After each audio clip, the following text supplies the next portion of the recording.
সাল্লাম নবীজি বলেন ইদা সাল্লাতিল মারআতু খামসাহা, মহিলারা চারটা কাজ করবে। বলেন কয়টা? চারটা। আপনাদের বিবিদেরকে বাসায় গিয়ে বলবেন চার আমল পাবন্দির সাথে যত্ন সহকারে করতে। বলেন তো কয় আমল? চার আমল।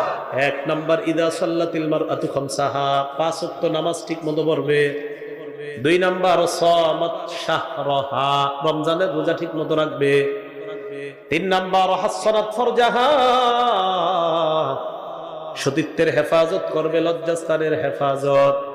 চার নাম্বার আতাআত যাওজাহা, স্বামীর আনুগত্য করবে। এই নারী যখন মারা যাবে কিলা লাহা উদখুলিল জান্নাতা মিন আইয়ি আবওয়াবিল জান্নাতি শি'তি, এই নারীকে বলা হবে জান্নাতের যেই দরজা দিয়ে মন চায় ওই দরজা দিয়ে জান্নাতে প্রবেশ করো। উদাহরণ নাম্বার 6, নবী বলেন ইদা মাতাতিল মারআ ওয়া যাওজুহা আনহা রাদ, কোন নারী যখন মারা যায় তার স্বামী যদি তার উপর সন্তুষ্ট থাকে, নারী মারা গেছে তার স্বামী খুশি তার উপর, নবীজি বলেন দাখালাতিল জান্নাহ, এই নারী মরবে জান্নাতে যাবে। সুবহানাল্লাহ। নারী মারা যাওয়ার সময় স্বামী সন্তুষ্ট।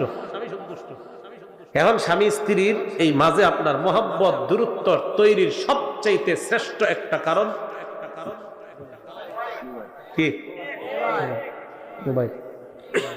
অথচ স্বামীর অধিকার, স্বামী যদি স্ত্রীকে তার বিশেষ প্রয়োজনে তার কাছে ডাকে আর স্ত্রী যদি কোনো কারণ ছাড়া অস্বীকার করে, নবীজি বলেন সারা রাত ফেরেশতা তার উপর অভিশাপ দেয়। হ্যাঁ, সত্যি কথা, ফেরেশতা সারা রাত তার উপর কি দেয়? অভিশাপ দেয়। বুখারী শরীফের বর্ণনা 3237 নম্বর হাদিস। রাসূল সাল্লাল্লাহু আলাইহি সাল্লাম বলেন ইদা দা'আর রাজুলু ইমরাআতাহু ইলা ফিরাশিহি, কোন পুরুষ যখন তার স্ত্রীকে তার বিছানায় বিশেষ প্রয়োজনের জন্য ডাকে, ফাবা, স্ত্রী অস্বীকার করে, না এখন না, কেন এই আর আধা ঘন্টা নাটকটা বাকি আছে, আরে আর আধা ঘন্টা দাঁড়ান, আর আধা ঘন্টা। সত্যি কথা কিনা? স্বামীর চেয়ে মোবাইলের মহব্বতটা বেশি হয়ে গেছে, স্বামীর চেয়ে অন্য কিছুর মহব্বত বেশি হয়ে গেছে।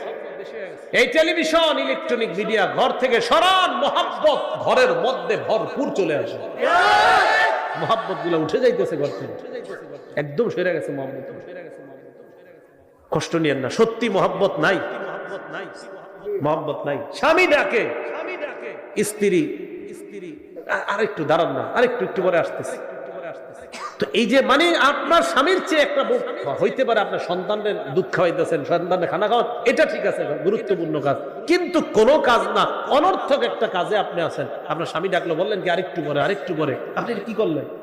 নবীজি বলে লানাতাল মালাইকা ফাবাতা গাদবানা আলাইহা, এটা হলো স্বামীর বাড়ির কাজগুলা স্ত্রী নিজে করা। হ্যাঁ, অন্য কোন মানুষ যদি রেখে কাজ করা যায়, এটা নাজায়েজ না, জায়েজ আছে। অনেক মা বোনরা বাচ্চা হওয়ার পরে কাজ করতে পারে না, অথবা পরিবারের সদস্য কম থাকার কারণে হতে পারে, কিন্তু উচিত হলো একটা স্ত্রী স্বামীর ঘরের কাজগুলা নিজেই করা। আচ্ছা, আপনাদেরকে আমি প্রশ্ন করি, আপনারা বেশি ঘরে থাকেন না স্ত্রীরা? তো ঘর তো আপনার না, তারই, তো তার কাজগুলো সেই করা উচিত। বেশি সময় তো স্ত্রীরাই ঘরে থাকে। এটা খুব সুন্দর হাদিস, শুনেন মন দিয়ে। নবীজির মেয়ে ফাতেমা, সবচাইতে পছন্দের মানুষদের মধ্যে নবীজির কাছে সবচেয়ে যারা পছন্দের ছিলেন ফাতেমা ছিলেন। একদম প্রথম সারির যারা নবীর কাছে পছন্দ তাদের একজন ছিলেন ফাতেমা। নবীজি বলছে ফাতেমা তু বুদআতুম মিন্নি, ফাতেমা আমার দেহের টুকরা। নবীজি বলছেন ফাতেমারা যে কষ্ট দিবে সে আমারে কষ্ট দিবে। এই ফাতেমা রাদিয়াল্লাহু তাআলা আনহার স্বামীর নাম আলী। হুজুররা কইেন না, হেগরে কইতে দেন, আপনারা তো পারেন, এরা কইলে মনে থাকবে। কি নাম ফাতেমা রাদিয়াল্লাহু তাআলা আনহার স্বামীর নাম?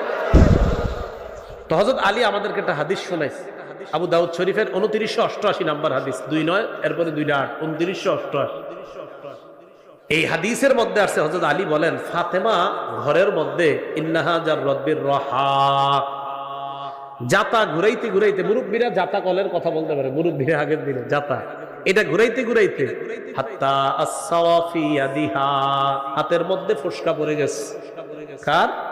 দুনিয়ার শ্রেষ্ঠ মানুষের একজন কন্যা, যিনি দুনিয়ার শ্রেষ্ঠ একজন কন্যা, তিনি ঘরে জাতা ঘুরাইতে ঘুরাইতে হাতে ফোসকা পড়ে গেছে। দুই নাম্বার সাকাত বিল কিরবা হাত্তা আসরা ফি নাহরিহা, কলসি ভর্তি পানি টানতে টানতে শরীরে দাগ পড়ে গেছে। কলসি দিয়ে পানি আনে না মা বোনরা, এরকম ওয়া কানাসাতিল বাইতা হাত্তা বাররাত সিয়াবুহা, ঘর ঝাড়ু দিতে দিতে পোশাকগুলা প্রায় সময় ময়লা হয়ে যায়। আলী রাদিয়াল্লাহু তাআলা আনহু বলেন, আতান নবী সাল্লাল্লাহু আলাইহি ওয়াসাল্লাম খাদামুন, আল্লাহর নবীর দরবারে একদল খাদেম উপহার আসছে। আগের জামানায় খাদেম উপহার আসতো, খাদেম। তো নবীজি এগুলোরে বন্টন করে বিভিন্ন জায়গায় দিয়ে দিতেন। হযরত আলী ফাতেমাকে বললেন, ফাতেমা লাউ আতাইতি আবাকি, যদি তুমি তোমার আব্বার কাছে যাইতা, ফাসালতিহি খাদিমা, তোমার আব্বার কাছ থেকে একটা খাদেম যদি চেয়ে আনতে পারতা, তোমার কষ্ট একটু কম হইতো। ফাতাতহু ফাতেমাতু রাদিয়াল্লাহু তাআলা আনহা ফাওয়াজাদাত ইনদাহু হুদ্দাসা, ফাতেমা বাবার কাছে আসলেন, আসার পর দেখে অনেক মানুষ কথাবার্তা বলে, কথা না বইলা ফাতেমা এসে দেখে আব্বার সামনে অনেক মানুষ। ফারাজাআত, হযরত ফাতেমা চলে যায়। মনে করেন আপনাদের কারো ডাক্তারের একটা দোকান আছে বাজারে, অথবা আপনার কারো দোকান আছে, তো আপনার দোকানে আপনার মেয়েটা গেছে, বোরকা টোরকা পরে গেছে, গিয়ে একটু আড়ালে দাঁড়ায় আছে, মানে আব্বা কখন একা হবে, আব্বার সাথে একটু কথা বলবো, কিন্তু আপনার দোকানে মানুষ আর কমে না। বাবা কি করবে বলেন তো? বাবা তো যদি খেয়াল করে আমার মেয়েটা আসছে, মানুষদের কারণে কথা বলতে পারে নাই, শাটারটা লাগাইয়া সর্বপ্রথম মেয়ের কাছে যাবে। তুমি গেলা দোকানে কেন মা? নবীজিও সেম কাজ করলেন। নবীজি দেখলেন ফাতেমা আসছে, কথাবার্তা না বলে চলে গেছে। আতাহা মিনাল গদি, পরের দিন নবীজি নিজে ফাতেমার বাড়িতে চলে গেছে। ফাতেমা, মা কান হাজাতু কি, কালকে কেন গেছো? আমি তো সব দেখছি, তুমি যে গেছো, কেন গেছো? হযরত ফাতেমা চিন্তা করতেছে কিমনে আব্বারে কই, লজ্জায় চুপচাপ সাকাতাত, চুপ রইছে, মানে বাপেরও তো বলতে হবে আব্বা কাজ করতে করতে ফসকা পড়ছে, এটা বলতে পারতেছে। হযরত আলী কয়, ইয়া রাসূলুল্লাহ উহাদ্দিসুকা, আমি বলি। সুবহানাল্লাহ, হুজুর আমি বলি। নবীজি কহা বলো। ইন্নাহা জাররাত বিররাহা, হুজুর জাতা ঘুরাইতে ঘুরাইতে হাত্তা সারাত ফি ইয়াদিহা, হাতের মধ্যে ফসকা পড়ে গেছে। নবীজি কয় তারপর, ওয়া হামালাত বিল কিরবা, কলসি ভর্তি পানি টানতে টানতে হাত্তা আসসারাত ফি নাহরিহা, শরীরের মধ্যে দাগ পড়ে গেছে। নবীজি বললেন তারপর, ইয়া রাসূলুল্লাহ ফালাম্মা আনজা আকাল খাদাম, আপনার দরবারে কিছু খাদেম আসছে। আমারতুহা আনতা আতিয়াকা ফাতাস্তাখদিমাকা খাদিমা, আমি ফাতেমাকে বললাম আপনার কাছে যে একটা খাদেম চেয়ে নেওয়ার জন্য। নবীজি বলেন কথা শেষ তোমাদের? জি। খাদেম কেন আনতে বলছো? পাইয়া কিহা হাররামা হিয়া ফি, হুজুর ফাতেমার যাতে একটু কষ্ট কম হয় এই জন্য বলছি খাদেম আনতে। নবীজি হযরত ফাতেমাকে চারটা কথা বললেন। জোরে বলেন কয়টা? এক নম্বরে বললেন ইত্তাকিল্লাহ ইয়া ফাতিমা, ফাতেমা তুমি আল্লাহকে ভয় করো। দুই নম্বরে বললেন আদ্দি ফারিদাতা রাব্বিক, তোমার রবের ফরজগুলো আদায় করো। তিন নম্বরে বললেন আমালি আমালা আহলি বাইতিক, ঘরের কাজ নিজে করো। ঘরের কাজ নিজে করো। শ্রেষ্ঠ মানুষ শ্রেষ্ঠ কন্যাকে বলতেছে, শ্রেষ্ঠ মানুষ শ্রেষ্ঠ কন্যা, শ্রেষ্ঠ মানুষ শ্রেষ্ঠ কন্যা। আমার আপনার ভাবের শেষ থাকে না। ওয়া আমালি আমালা আহলি বাইতিক, ঘরের কাজ নিজে করো। চার নম্বরে নবী বললেন ইদা খাস্তিমাত জাকিমা, সারাদিন কষ্ট করার পর যখন বিছানায় যাও তখন তিনটা আমল করবা। কয়টা? এক নাম্বার সাব্বিহি সালাসা ওয়া সালাসিনা, 33 বার সুবহানাল্লাহ পড়বা। ওয়াহমাদি সালাসা ওয়া সালাসিনা, 33 বার আলহামদুলিল্লাহ পড়বা। ওয়া কাব্বিরি আরবা ওয়া সালাসিনা, 34 বার আল্লাহু আকবার পড়বা।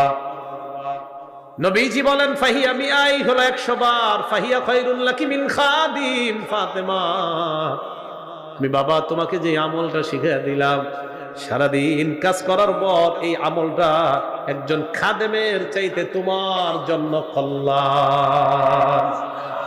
মোল্লা আলী কারি রহমতুল্লাহি আলাইহি এই হাদিসের ব্যাখ্যায় লেখছেন সুবহানাল্লাহ আলহামদুলিল্লাহ আল্লাহু আকবার, যখন সারাদিন ক্লান্তির পর মানুষ যখন মরবে তার এই তাসবিহ পড়ার কারণে ক্লান্তি আল্লাহ দূর করে দিবেন, ওই শক্তিটা ভর্তুকি হয়ে যাবে এই আমল করলে। এটা শুধু মেয়েরা এমন না, আপনারাও সারাদিন কাজকর্ম করার পর রাতে শোয়ার সময় 33 বার সুবহানাল্লাহ, 33 বার আলহামদুলিল্লাহ, 34 বার আল্লাহু আকবার। নবীজি বললেন ফাতেমা এটা করো। ফাতেমা এই কথা শুনে বললেন